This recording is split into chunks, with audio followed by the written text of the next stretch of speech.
Right. Hi, everyone.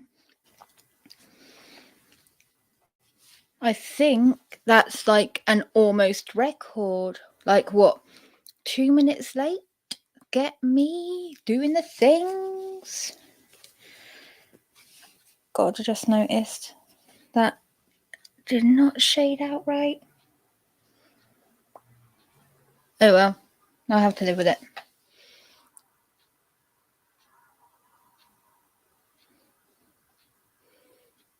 And yeah, Brainless did that clip for me. Yeah, so thank you, Brainless.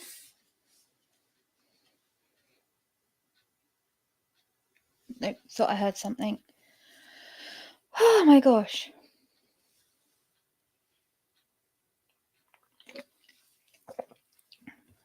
So, hey Queen, if you're still there, lurking about. You're right, Brainless, Silver Ghost. You're right, Rogue Eye, hun. It's been a while. So, sorry about not doing a stream last week. What had happened was impromptu trip to London with my old neighbour, and we ended up being out from like 9 o'clock till 8 o'clock in the evening. Oh, excuse me. And I'd been walking all day, like all day. It turned out we walked like 9 kilometers. So yeah, that was a lot, and I was too exhausted. Excuse me, I was so exhausted I couldn't do the stream in the end. So like, sorry about that. So yeah, came a little bit early. Lol. That's what she said. So I'm trying to find a bit of tissue because this is going to annoy me so badly.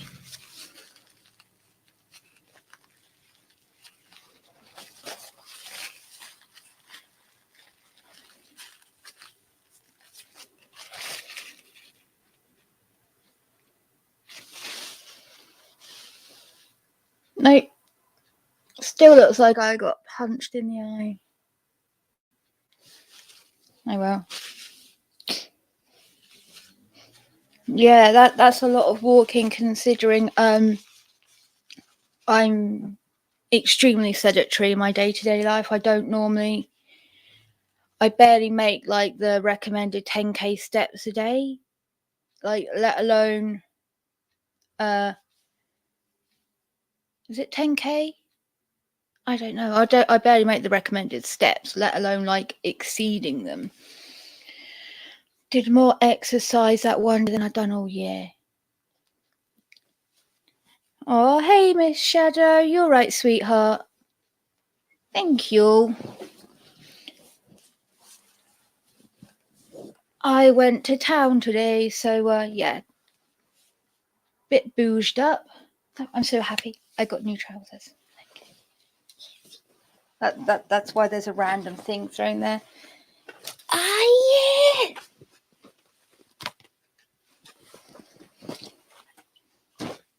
So, yay! Yay! Anyway, let's get to reading. Yeah, walking? What is walking? What is this thing of which you speak?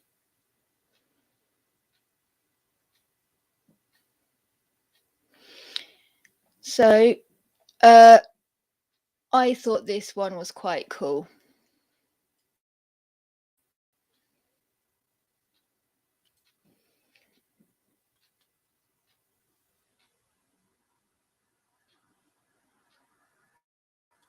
So, this is a scary story. It's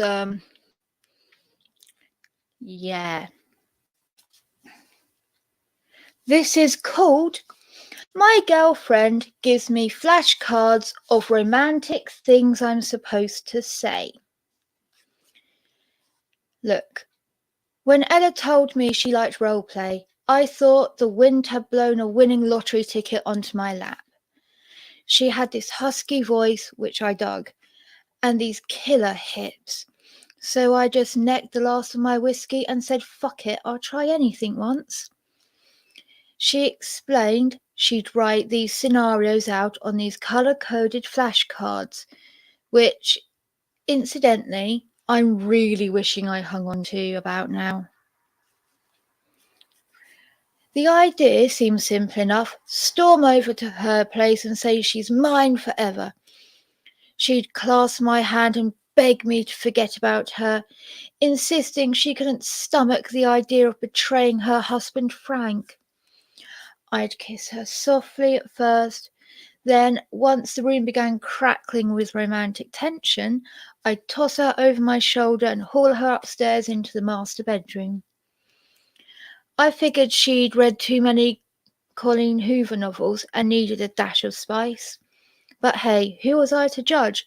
My buddy Rick is into ladies with giant feet. Whatever revved her engine was fine by me. And just between us, it was kinda stimulating. Afterwards, as I pulled on my jeans, she rolled over in bed and said, "You get a glowing review for that performance." "You weren't so bad yourself," I said, grinning over my shoulder. "How would you feel about an encore?" And with that, we were off to the races. Each week, more cards arrived again. Really wish I'd filed them away or something, which I'd memorised before driving over to her place. In Ella's scenario, I was the piece on the side who wanted a relationship with her character, but couldn't have one because of her controlling, unsupportive spouse, who was always away with work.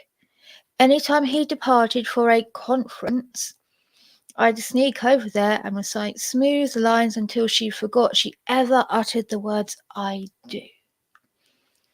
However, as the story progressed, those scripts became more and more intense. Soon, my character was on his knees begging her to run away with him, insisting he'd do anything, absolutely anything, if it meant they could be together. One night, a crazy detailed script arrived by post. I needed to pin Ella against the wall in the downstairs lounge with my hips alternating. I needed to pin Ella against the wall in the downstairs lounge with my hips, alternating between kissing her soft neck and whispering how I'd happily crack her husband's skull open. Meanwhile, she'd bite her bottom lip while moaning, "No, please don't hurt him." For some reason, this needed to take place beside the bookshelf. She'd bite her bottom lip while moaning, "Please don't hurt him."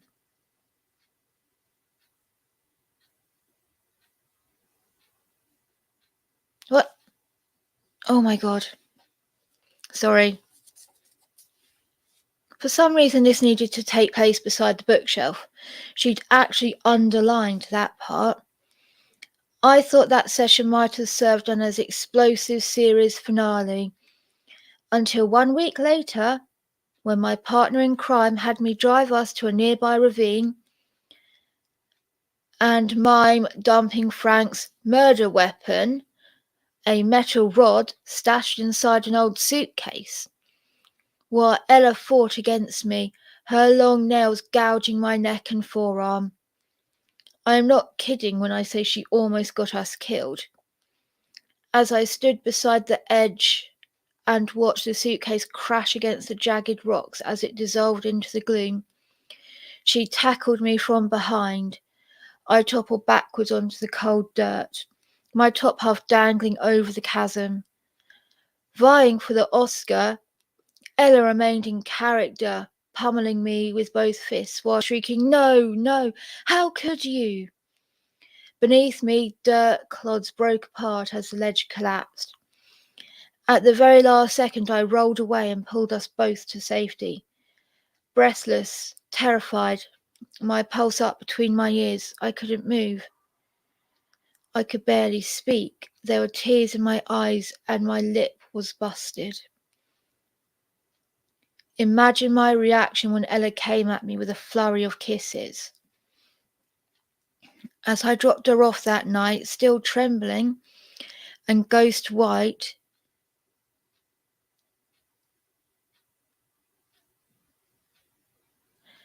what? As I dropped her off that night, still trembling and ghost white in the rearview mirror, I decided enough was enough. To hell with Ella and her method acting bullshit. I blocked her number so that I could move on with my life. Maybe even marry a nice country gal. I was shocked when my ex-girlfriend appeared on the 6 o'clock news. I was sitting beside the counter in a diner over on Queen Street, enjoying a cup of coffee. "Hey, turn that up," I said to the waitress, pointing at the TV in the corner. The female host announced a development in an active missing persons case. Ella, the victim's grieving spouse, just revealed her secret lover, aka me, had threatened to murder her husband on multiple occasions. Through tears, she explained to a sea of reporters how, fearing for her life, she'd secretly recorded our steamy encounters, claimed it was for her own protection. Cut to my voice, accompanied by the most unflattering picture they could dredge from my Facebook page, insisting I'd murder the bastard, while she repeatedly begged me not to. The report showed footage of a police crew excavating a suitcase from a ravine, the same one Ella made me drive her to that night. Inside was the metal rod she claimed I'd used to crack Frank's skull open. What's worse, 3 construction workers had spotted my Volvo sulking around the area around the time of the disappearance. Frank's body was still currently unaccounted for. Detectives announced they now had a warrant for my arrest. When the other patrons started side-eyeing me, I hightailed it out of there, ditching the car. I'm still on the run, unsure how to explain my side of the story. Unsure how to explain my side of the story to authorities. Anyway, I just wanted you all to understand I didn't kill Ella's husband. I mean, I couldn't have. I didn't even know he was real. Right, one sec.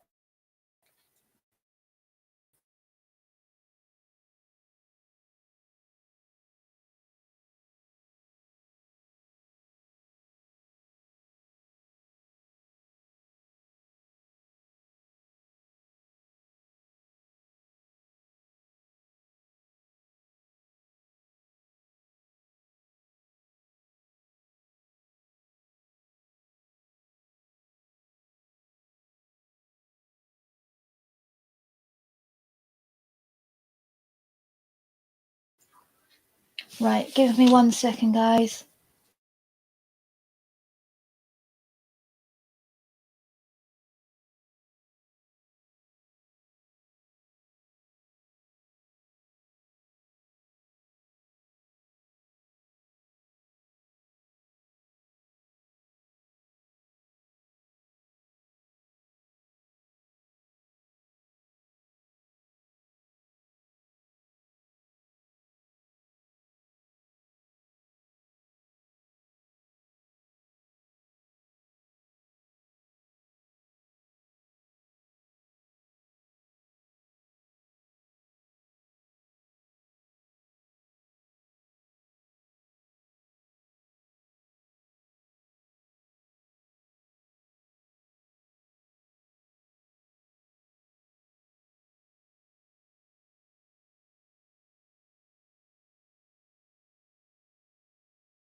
Right, back. Sorry about that.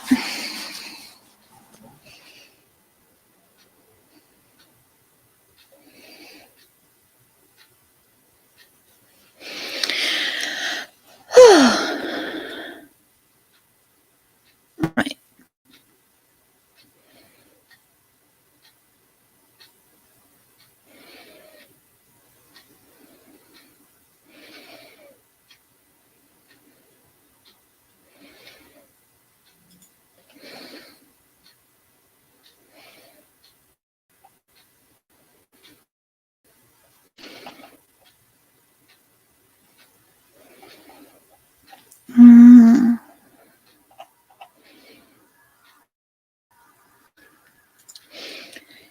Okay.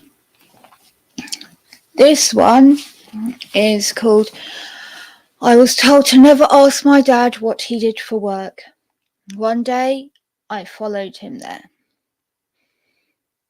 It took almost a year after my father attacked me before I mustered up the courage to follow him to work. I was in 10th grade by then and growing into a man's body, nearly 6 feet tall and big like my dad. Everyone said I should play ball, but my dad told me different. You've got too much brains for that, he said. Don't waste your time playing kids' games. Probably end up just limping around anyway, and for what? To get your team a couple of extra yards and then forgotten by the next year? I've been down that road. Fuck that. I wish he could have followed his own advice. In the last year, my dad's body had continued to break down. In addition to the long bars, he'd pass out on the couch, watching TV, bags of ice strapped to his knees. All weekend, he'd barely summon the energy to make it off the couch and grab a sandwich. And then, one day, he came home with his face beaten to a pulp, his left eye fully swollen shut. My mother yelled at me and May to go to my room, which we did, but of course we still heard everything, at least some bits and pieces. How'd they let this happen? My mum asked. They're not supposed to get your face. Be fine. Customer got a little carried away. They'll get charged extra and we'll get a big fat check. Don't want a check, we've got enough. We could always use more. Reggie's got college coming up in just a couple of years. May was in tears. She wasn't much of a hugger, but she held me close right then. Why can't he just get another job? She asked. About a week later, I told my parents I had to leave early for school. It was a lie, of course. I waited around the corner for my dad to come out. Then I followed him as he walked to the BART station. I had an old hoodie I never wore, and I kept a safe distance, hoping my father wouldn't spot me. It was all probably unnecessary. He barely even looked left and right when he got to the cross streets. Just put one weary foot in front of the other until he got on the train. Funny thing was that on the BART car, rattling through the dark tunnel between the bay, and that morning, my dad hardly looked any different than the other riders. They were all baggy-eyed, shuffling wearily, half asleep. Oh, sorry, one sec. Was that an important thing?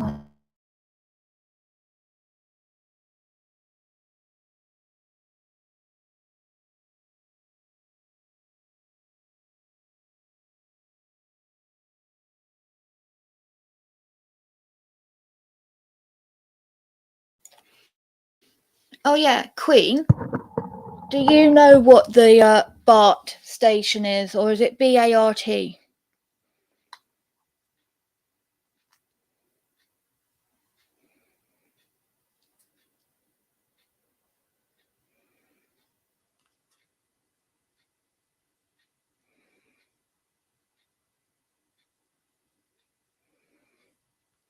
No, it doesn't look like it was. Okay, it's apparently something in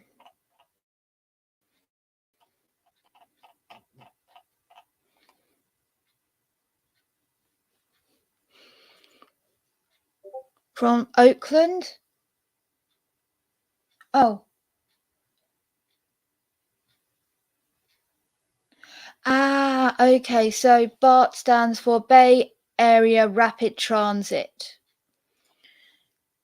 Because Oakland is like New York area, right?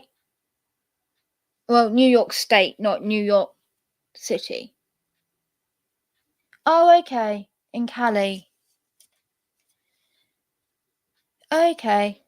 I say my American geography is non-existent. Like, it's not something we need to know in the UK.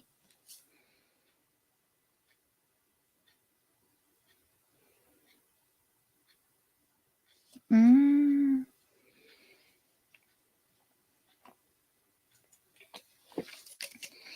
Okay, thank you.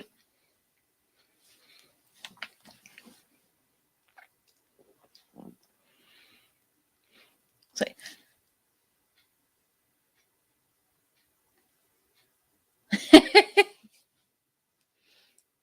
oh, San Fran. Okay. Okay. The funny thing was that on the BART car, rattling through the dark tunnel beneath the bay that morning, my dad hardly looked any different than other riders. They were all baggy-eyed, shuffling wearily, half asleep. The air in the car was rank and stale. Every once in a while I caught a whiff of something that made me gag, but no one else seemed to notice. I suppose they'd gotten used to it. Soon we popped up on the other side of the bay in San Francisco. Even though I lived a couple of BART stops away, I'd barely set foot in the city, outside of a couple of school field trips. It had always been this glittering place just out of reach, totally inaccessible to an Oakland guy like me. I forgot it said San Francisco. Whoops. Right. We got off at Powell, and the wind cut through me as soon as we reached street level. My dad, dressed in an old denim jacket, hardly seemed to notice. For a moment, I looked down the glittery facade of Market Street, the low sun illuminating the tops of glistening buildings. Even as the shadows hung at street level, the homeless guy still shivering from the cold night, the neon of the 50-cent donut shop still bright in the darkness. My dad took a quick detour down Fifth before hooking round on Mission. Here, there was no pretense of glamour, just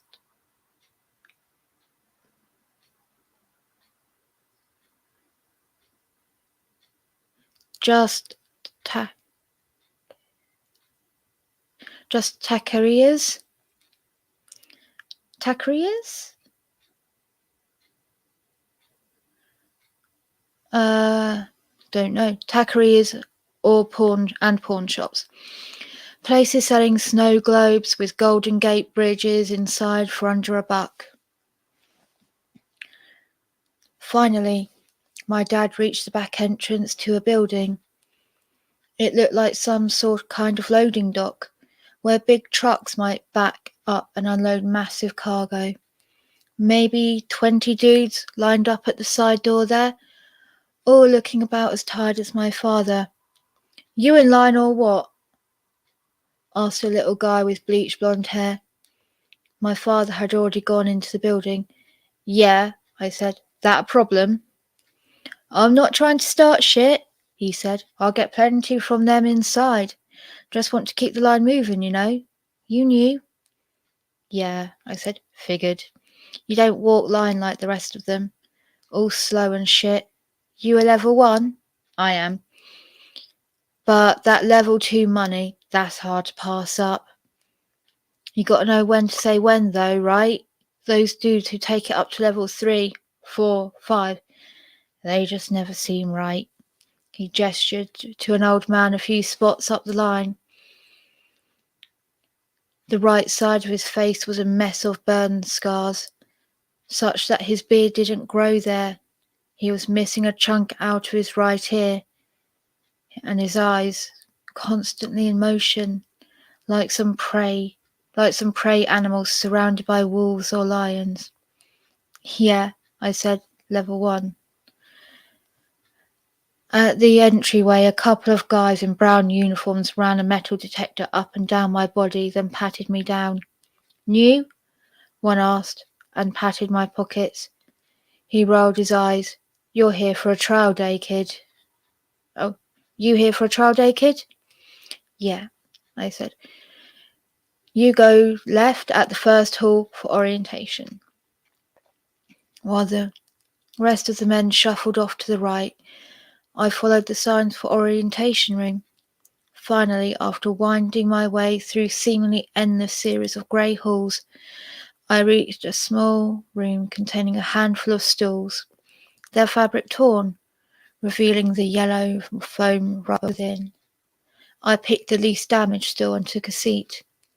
The stool creaked as I struggled to get comfortable without making too much noise. Every time I move,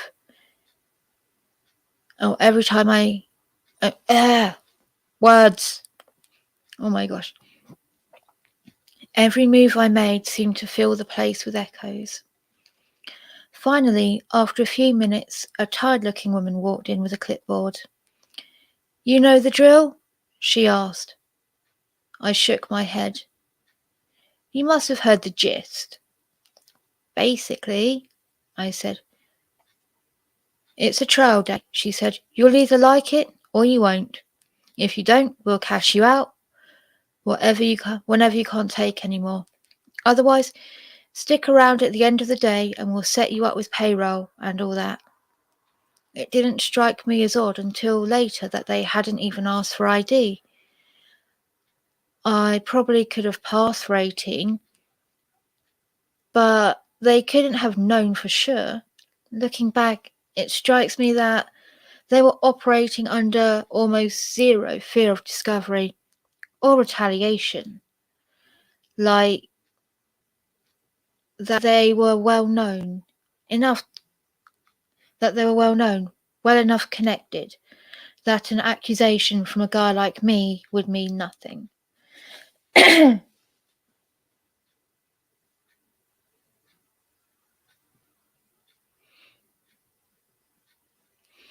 You'll start as a level 1, of course, she said. Just stay in your assigned chair and don't talk back. If you leave your chair or say anything to a guest, you'll be terminated immediately without pay. Facial expressions are permitted, but you're encouraged to keep your reactions in check. Our most successful workers let their minds drift elsewhere during work hours. For example, you might focus on your loved ones and the financial benefits that your time here affords them. Or you might simply imagine sitting by a calm beach on a sunny day. The choice is yours. After the rest of orientation, the woman led me down another series of hallways to another room. She opened the door to reveal a few other workers, all sitting on benches in the centre of a room. The room itself was lavishly appointed, with ornate gilded ceilings and a Persian rug that felt soft and lush underfoot. At the side of the room stood a bar and a buffet table, with well-dressed waiters and barmen readying champagne and oysters. I took a seat at the bench next to the blonde guy I met in line. You ever have champagne? He asked me, and I shook my head. Me neither. Well, sometimes they spit it at you. Not quite the same though, am I right? I realised my leg was tapping involuntarily, the nerves of the whole thing starting to hit me. What if they found out I was underage? Were these the kinds of people that would kick you out on the street or send you to the dump in a bag?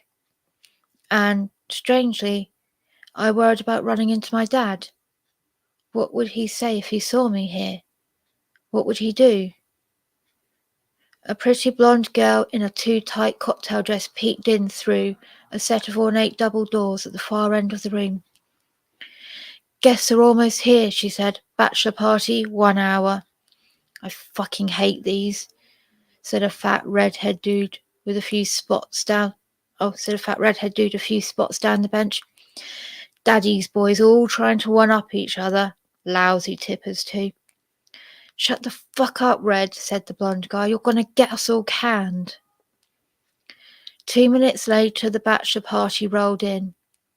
It must have been 9 in the morning at that point, so I figured they were at the end of a long night, and they certainly stunk like it. Half of the guys were drunk and stumbling, while the other half were drinking away. The groom himself seemed overwhelmed at the whole spectacle, his mouth agape at the enormous oil paintings decorating the vast walls. One second.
Sorry about that.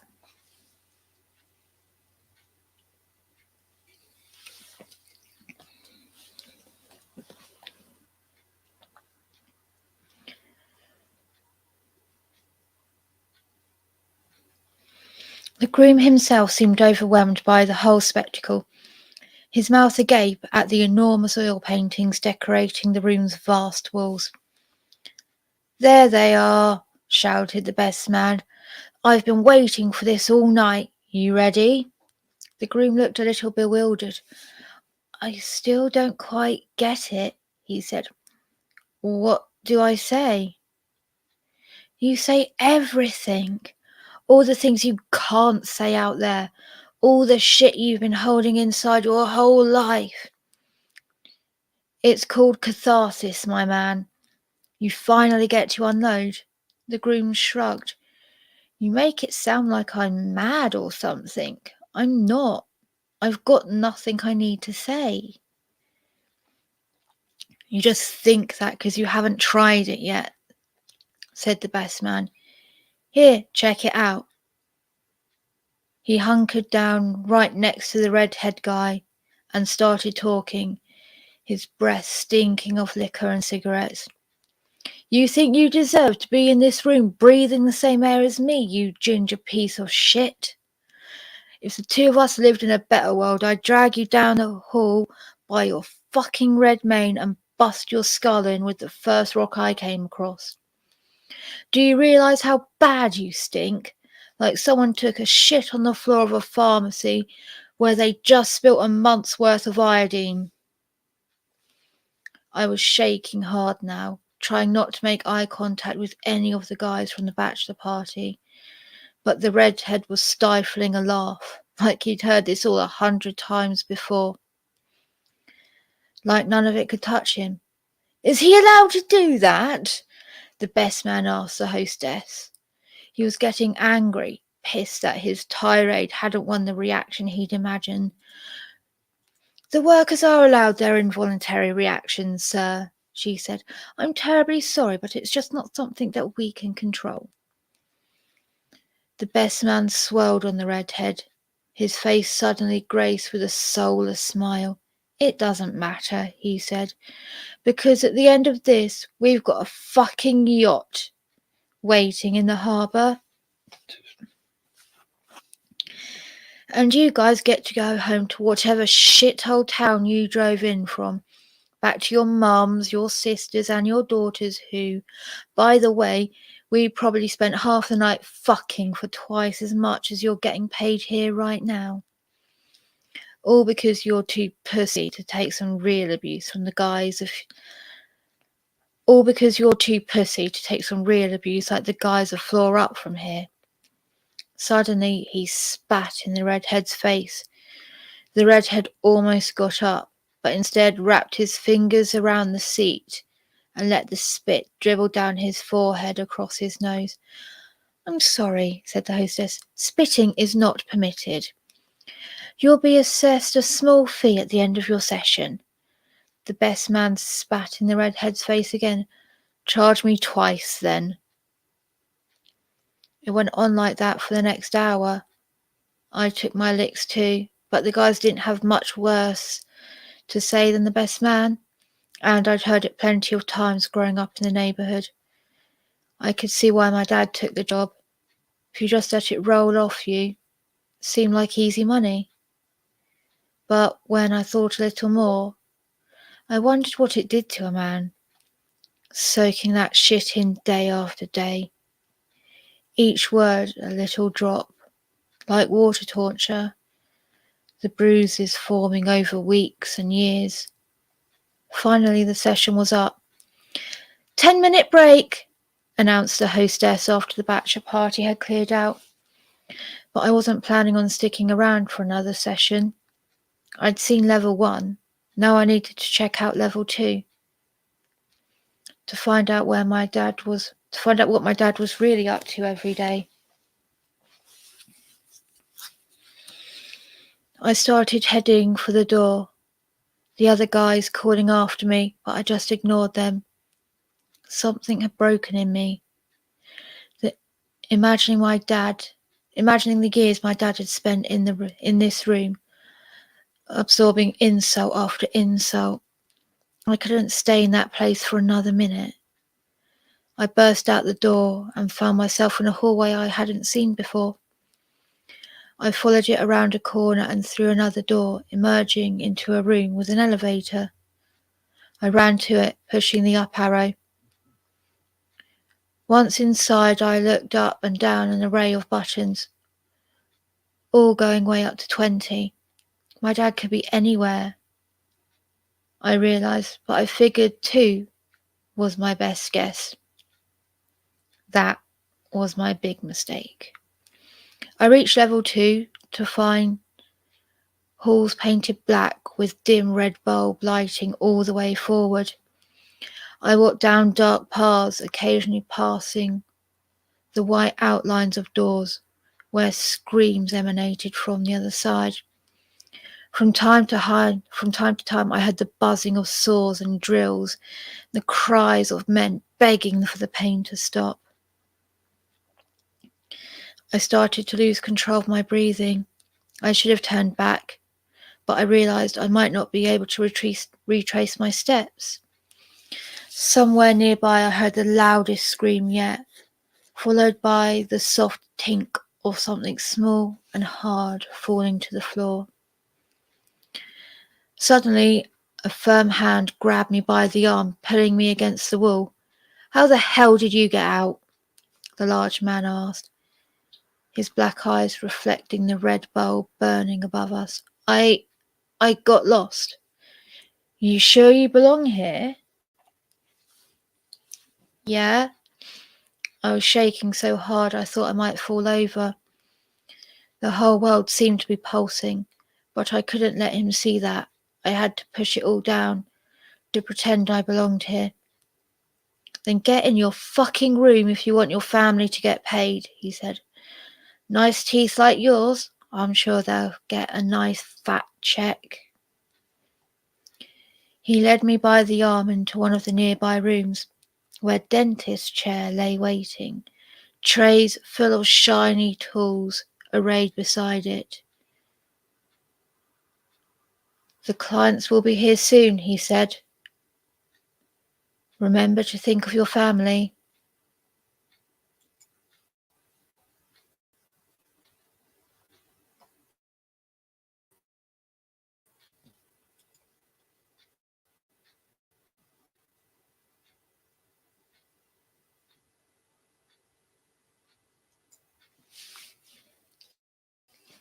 And that's that one. Don't know if there was a part.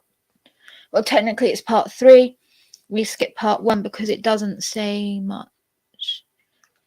It's just talking about this place called the Grinder.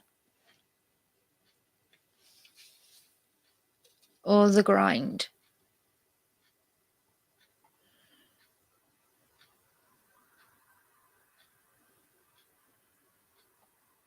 Ah, yep, here it is.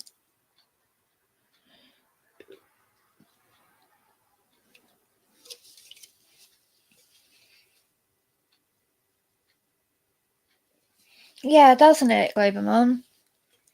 So, for a few agonising seconds I sat in the dentist's chair. Then the door opened and 5 women in their 20s walked in, led by a man in a host's uniform. The women were dressed in tight sequin dresses, and the blondest one wore a sash, reading Bachelorette. I never did find out if this was the other half of the bridal party we'd encountered earlier. Welcome to level 5D, said the host. What's the D stand for? Asked one of the girls. You're always after that D, Stacy, said another girl, and Stacy turned bright red. Dental, said the host brightly.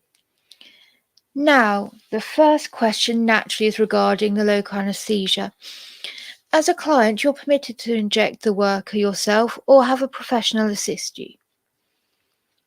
The whole time they were talking, I sat silently in the chair. The girls barely looked at me, like I may as well have been another piece of furniture or an animal that didn't understand English. A cat or a dog about to get put down by the vet.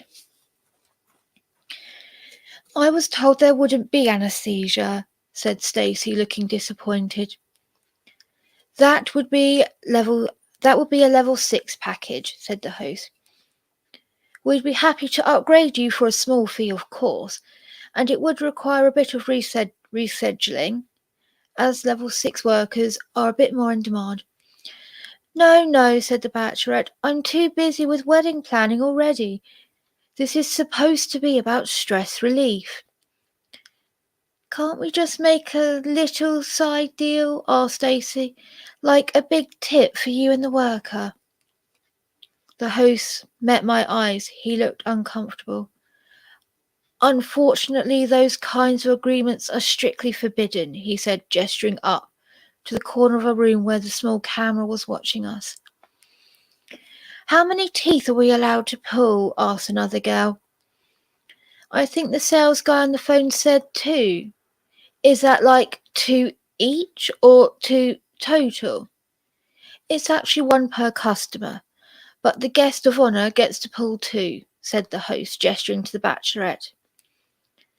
I want to go home, I said quietly. I don't want to be here anymore. The host leaned over me, his eyes wide. Shut the fuck up, man. You're about to get us both in a load of trouble. It was in my nature to listen. I'd always been the A student, the first one to line up in a fire drill. I'd always listened, and I'd always taken pride in that. And now, suddenly, my compliance filled me with shame. I'd been hoodwinked, brainwashed. I bought into the whole lie that obedience was a virtue. I'd fallen for the whole scam. I quit, I said a little louder, looking up at the camera. I quit. Can he do that? Asked Stacy. I thought they, had to be here. Of course not, no, said the host. California's labor laws are very clear on that point. We're an at-will state, after all, and making someone work involuntarily would be, well, if you carefully examine the 13th Amendment. I quit, I shouted in the bachelorette's face. I quit. I got out of the chair and started walking out the room. The host didn't stop me, but he was mouthing words to the camera, and for some reason, as I left the room, I couldn't help but shoot the girls a big, cheesy smile, showing off every last tooth. Then I got in the hall, and I fucking ran. It wasn't long before I heard other footsteps. I was sprinting my arse off now, my heart beating out of my chest. Screams continued to echo all round. Then, finally, I reached the elevator again. I hit the buttons frantically as footsteps drew closer. Then, just as the doors opened, I saw 3 security guards in brown suits coming towards me, full speed, and I hopped in the elevator and hit the door to close the buttons as fast as I could.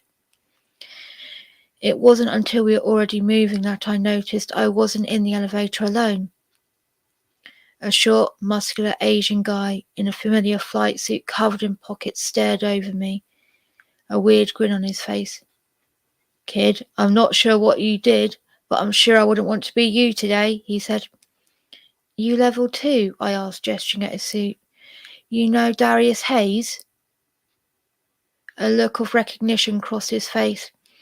You must be Reggie, he said. Heard plenty of stories about you. Sure as shit never thought I'd see you here.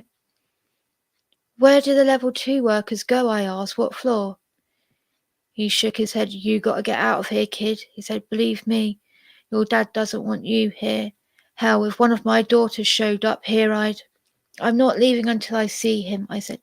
Please, I'm in enough trouble already. He shook his head again, resigned. Don't blame me, he said, pushing the button for floor 20, the very top one. Slowly, the elevator ascended in silence. The whole time, I snuck glances at the man, the pockets lining his suit. I imagined the skin beneath, the bruises that must be covering it. How old are your daughters? I said, after a few seconds. Don't ask me about my family, he said, and don't tell your dad it was me who brought you up here. I've got enough problems as it is. A few seconds later, the doors opened, and the light was almost blinding. The whole top 2 floors of the building were mostly glass. A too bright atrium with dizzying city views in every direction. A walkway ran around all the massive room, with various guests milling around, snapping photos and drinking greedily at the many open bars. And in the centre of the room were the level 2 workers, all in their identical suits. It took me a while to understand what they were doing. At one side of the room was a massive stack of cinder blocks, maybe 1,000 of them. The workers were trudging to the pile and filling the wheelbarrow with bricks, or sometimes carrying them one by one. Then the men hauled them to the far other side of the room, stacking them into a tower, maybe 8 by 8 bricks at the base. I watched, mesmerized for a few minutes, before suddenly a large horn blew, and a fat, bearded man shouted, "Wait!" at the top of his lungs. At the sound of this, the guests eagerly grabbed small bean bags from the racks all over the room and ran to the workers, slipping the bean bags in the pockets of their suits. What? The bean bags must have been filled with something extremely heavy, Oh my god. The beanbags must have been filled with some extremely heavy ball bearings, because they were clearly weighing the workers down. There was no real system regarding which workers got the most bags added to their suit. It was all up to the mercy of the guest. Some men were walking around light as a feather, while others had every pocket almost filled to bursting. Then the horn blew again, and the guests ran back to the walkway, giggling and spilling their drinks, pointing to the workers they'd laden down with new weight.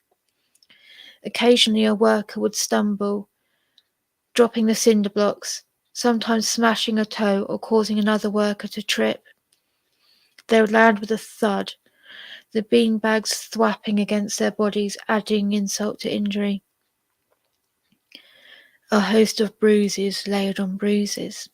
And then finally, when the tower was nearly complete, the horn blew again, and everyone's attention turned to one of the guests, a tall woman in a pantsuit who pulled a thick rope, releasing a miniature wrecking ball that thumped into the tower, knocking out the base and sending the rest of it toppling into a dusty heap. The guests cheered wildly. As the dust settled, I saw the weary workers begin to collect the newly fallen pieces, loading them again. They were taking them back to their original position now, rebuilding the tower there. And I could imagine how the whole enterprise would continue infinitely now. The men hauling the blocks back and forth, building the tower again and again, only to have it immediately destroyed. Reggie? I looked up to see my father. He had just entered the room, maybe coming off a break or something. Dad, I said with tears streaming down my face. Dad. I told you to never come here, he said. I'd never seen him look like that before, the shame so deep on his face that it hurt me to look at him. I could tell his heart was broken at being seen here, that I'd just stolen something from him, something irreplaceable. He was muttering something, why did you, and that's when one of the guards grabbed me. Wait, said my father, where are you taking him? He quit, said one. What do you think? I'm not sure what I expected at that moment. Maybe that I'd be hauled to some jail, maybe hurt or maimed in some irreparable way. But the actual result was far more mundane. They simply took me back to the entrance and gave me a $25 paycheck for the hour I'd served, and then told me I was blackballed, never to work at the grind again. And if you think I got off easy, you don't know the rest of my story, because that was the last day I saw my father. He called my mum that night, and I saw her just crumble. Whatever he said, she knew right away he was never coming back. My mother didn't blame me, exactly. If anything, she knew better than anyone that the game had been rigged all along, that you couldn't beat the grind. But of course, I blamed myself. Now that I'm older, I realise that I'd seen my father in a way that changed us fundamentally. That he couldn't just come home from work and wear that fake smile anymore. I'd seen the truth, and he couldn't face that. I've now accepted that my mum was right all along. There are some things better left unknown. Checks still came every other week. We knew he was still working. Worse. After a few weeks, the money got better than ever. I never did find out what they did in level 3.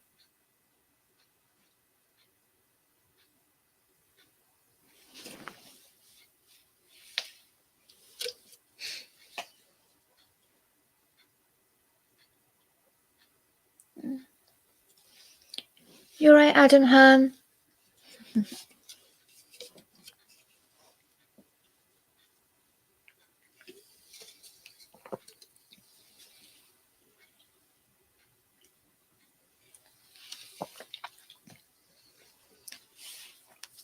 Okay, I've got time for a short story. Oh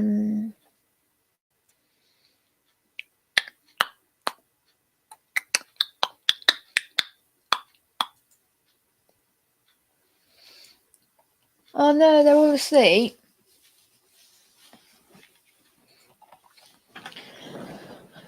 Oh, how was the coach trip up? I am sorry I wasn't about to be more talkative and distractions for the journey, but I kind of went to town and bought things. Got hair dye and a pair of jeans that are really baggy and really comfortable.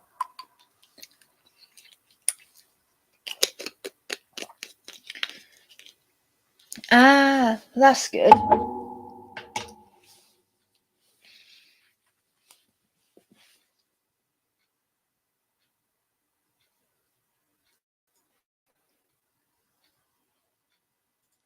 Okay, that's those stories.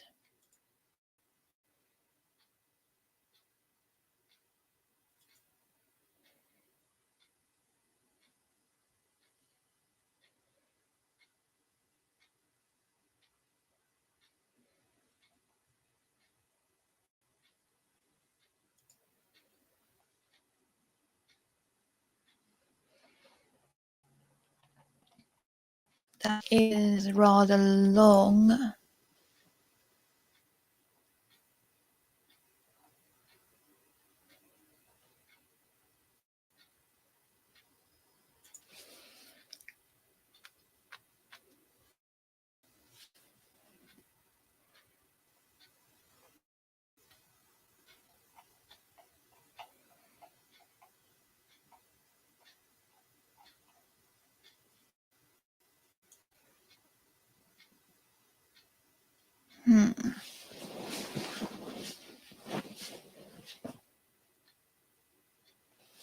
You're on your last ever vape. Oh my gosh, are you actually properly giving up? That's so good though. Well done.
Yeah, I can read that. Okay, I've not pre-read this, so it could go anywhere. Devil. It was inevitable. She wasn't invincible. Death comes for us all. The collect call came from Germany. When I saw the strange number on my phone, I knew it was her time to go. I'd been to Frankfurt many times throughout my life, to the small 2-room clay home she shared with my grandfather, and later in her long life, to the flat that she'd shared with a choleric nun.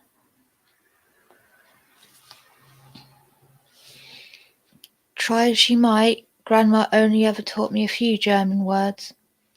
I still remember her precise pronunciation.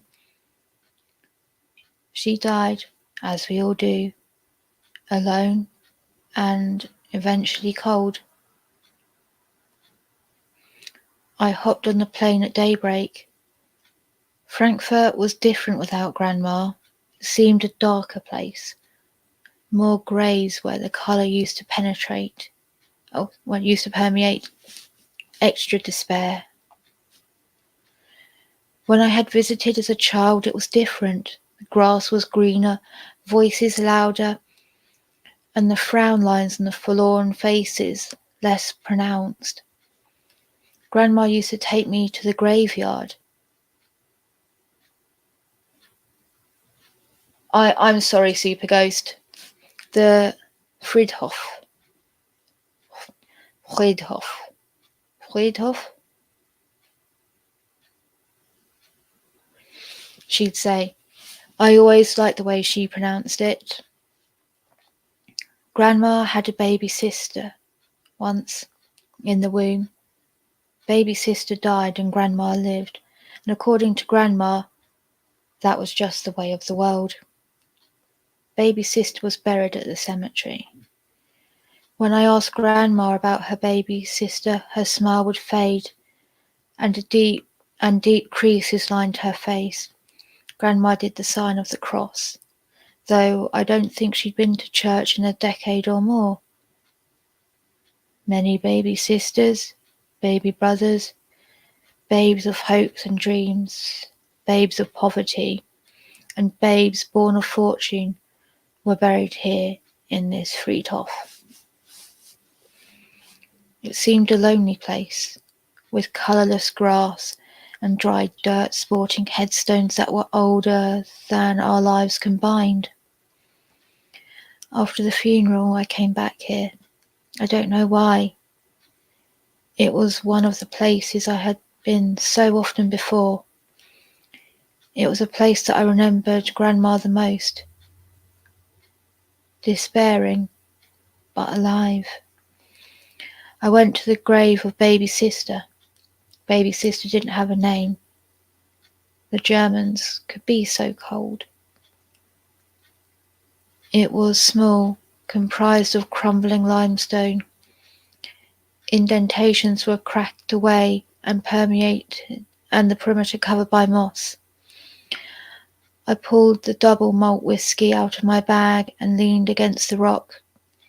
The sky threatened to rain, but it soon folded the bluff and lent itself to a greyish-black parade of clouds. A few more swigs. I held on to baby sister, twisted my body to the right and cradled her tight. A bit of stone crumbled under my weight and fell on the soft grass. I sighed and laid my head on the ground. Things were spinning now. There was a carousel. Grandma was there, and baby sister too. But baby sister was large, too large. She scared the children away from the ride. Grandma clapped her hands and shouted to the sky. Truffle. Truffle, I moaned in my sleep. Sorry, I'm trying to imagine the drunken slur. I awoke suddenly, hours later, to what I assumed were ants biting my flesh. I shouldn't have come out here. No, I shouldn't have brought the whiskey. The horrible dreams I had to shake off. I stood up to leave, but everything was dark. I blinked my eyes a few times hard, trying to focus them. The cemetery was as I remembered it, but there were things moving in the peripheral, red eyes glowing from within the trees. I was suddenly afraid and cold. I heard faint cries, the wails of babies who had taken their first breath, or perhaps their last. I felt a tickle at my feet and spun around on my heels, shaking. There was something peeking out from behind the headstone. A baby's foot, cooing and laughing, coming from all directions. I dropped the whiskey bottle to the ground and grabbed at the foot. It was detached, crudely sewn up at the knee. The disembodied leg kicked at me and I dropped it, stumbling back. I tripped over another grave, marked by a tall kneeling angel, with hands knotting in prayer. No, this wasn't right. Then the babes approached. They came out of the trees, they rose from beneath the earth, some intact, others just limbs, writhing, crawling.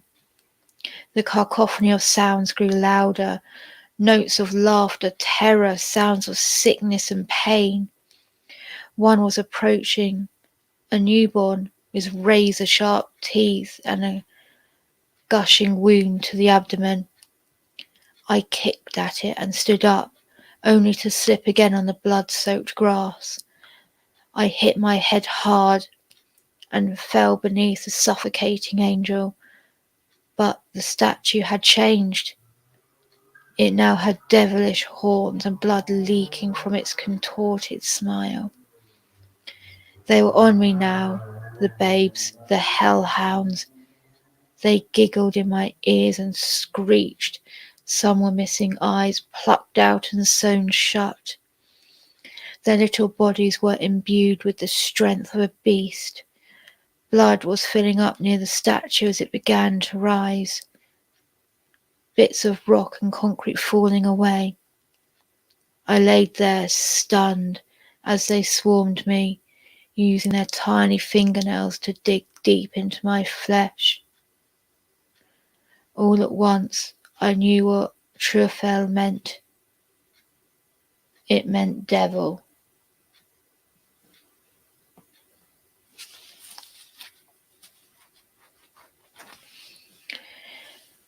There we go. That was the last one. Right. That was it. Now we're going to be moving over to Slim Stream. And I think today we are doing... I don't know what we're doing. I'm so good at my job. Just perfect. We're going to be going over stuff and things and stuff. And, you know, we're going to be opinionated bastards about the stuff and the things and the stuff that we go over. And it'll either be really funny or you won't like it, in which case you just won't watch it. But you could always just laugh at us making absolute tits of ourselves and saying funny and stupid things. Always a good laugh. So yeah, click on the link that Brainless has put in chat and I will see you there. If not, see you next week. Bye.